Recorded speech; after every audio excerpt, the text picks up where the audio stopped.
ഏതെങ്കിലും കോർപ്പറേറ്റ് ശൃംഖല വളരുന്നതിനോട് നമുക്ക് ഇന്ത്യൻ നാഷണൽ കോൺഗ്രസിന്റെ നയത്തിന് എതിർപ്പില്ല. ഇന്ത്യൻ നാഷണൽ കോൺഗ്രസ് വിശ്വസിക്കുന്നത് ഈ രാജ്യത്തെ വ്യവസായ സ്ഥാപനങ്ങൾ വളരണം എന്ന് തന്നെയാണ്. പക്ഷേ വളരുന്നത് സുതാര്യമായിട്ടായിരിക്കണം, അഴിമതിയുടെ ഭാഗമായിട്ടാവരുത്. ഇവിടെ അദാനിയുടെ വളർച്ച എങ്ങനെയാ ഉണ്ടായത് എന്ന് അമേരിക്കൻ കോടതിയുടെ വിധി വന്നല്ലോ.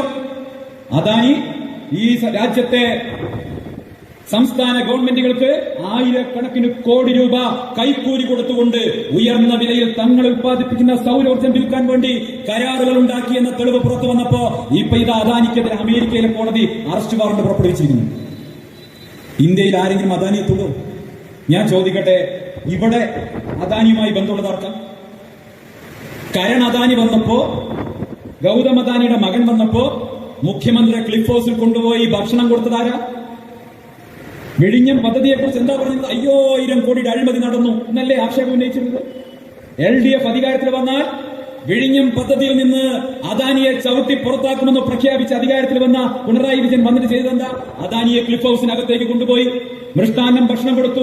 അവരിപ്പോ നല്ല സുഹൃത്തുവലയത്തിലായി. പ്രിയപ്പെട്ടവരെ, പിണറായി വിജയനും നരേന്ദ്രമോദിയും തമ്മിലുള്ള ബന്ധത്തിന് പുറകിൽ അദാനിയാണ് അതിന് കൂട്ടുപിടിക്കുന്നെന്നുള്ള കാര്യത്തിൽ ഒരു തർക്കവും വേണ്ട. അതുകൊണ്ടാണ് വിഴിഞ്ഞത്ത് നാണമില്ലാതെ അദാനിയുടെ പേര് മുദ്രണം ചെയ്ത ബലൂൺ ഇങ്ങനെ പിണറായി വിജയൻ ആകാശത്തേക്ക് ഉയർത്തിവിട്ടത്. അതുകൊണ്ടാണ് ഉയർത്തിവിട്ടത്. നരേന്ദ്രമോദിയും പിണറായി വിജയനും തമ്മിലുള്ള അവിശുദ്ധ ബാന്ധവത്തിന്റെ കാർമ്മികത്വം വഹിക്കുന്ന ആളുടെ പേരാണ് ഗൗതം അദാനി. ഒരു തർക്കവും ആ കാര്യത്തിൽ വേണ്ട. കോർപ്പറേറ്റ് മുതലാളിമാർ, ആ കോർപ്പറേറ്റ് മുതലാളിമാർ മധ്യസ്ഥം വഹിക്കുന്ന, അതല്ലെങ്കിൽ കൂട്ടുനിൽക്കുന്ന ഒരു ബന്ധം പിണറായിയും മോദിയും തമ്മിൽ. അതുകൊണ്ടാണല്ലോ പിണറായി വിജയൻ പരാജയപ്പെടാതിരിക്കാൻ വേണ്ടി ഏറ്റവും താല്പര്യമാർക്ക BJPക്കല്ലേ? കേരളത്തിൽ CPMന്റെ ഭരണം തുടരണമെന്ന ആഗ്രഹം ആർക്കാവുള്ളത്? BJPക്കല്ലേ? അതിനനുസൃതമായിട്ടല്ലേ 2021 നിയമസഭയിലേക്കുള്ള സീറ്റുകളിൽ സ്ഥാനാർത്ഥികളെ പോലും നിശ്ചയിച്ചു. CPMന് പരിക്കേൽക്കരുത്. തിരികെ BJPയെ ജയിപ്പിക്കാൻ വേണ്ടി ഏതറ്റം വരെ പോകാൻ പിണറായി വിജയനും സഹായം നൽകും. എങ്ങനെയാണ് ജയിക്കുന്നതെന്നൊക്കെ നമ്മൾ കണ്ടല്ലോ. പാലക്കാട് മറ്റൊരു സ്ഥിതിയല്ല. പാലക്കാടും ഇതേ അവിശുദ്ധ ബാന്ധവമുണ്ട്.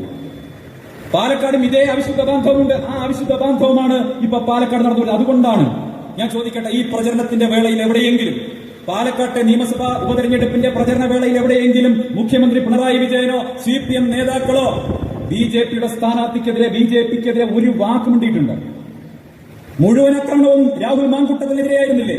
മുഴുവൻ ആക്രമണവും ഐക്യ ജനാധിപത്യ മുന്നണിക്കെതിരെയായിരുന്നില്ലേ?